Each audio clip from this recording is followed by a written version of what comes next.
শ্রী শ্রী ঠাকুরের অন্তিম কয়েক মাস যখন তিনি কাশীপুরের উদ্যানবাটিতে দোতলার একটি ঘরে অসুস্থ অবস্থায় শুয়ে থাকতেন, তখন তার নির্জনতা রক্ষা করতেন তার এক দারবান রূপী শিষ্য।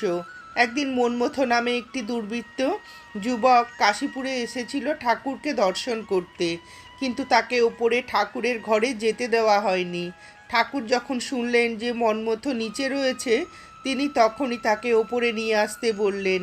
আমি তখন ঠাকুরের ঘরে ছিলাম, কিন্তু তিনি আমাকেও বার করে দিলেন। অনেকক্ষণ ওই ঘরে তারা দুজন ছাড়া আর কেউ ছিল না।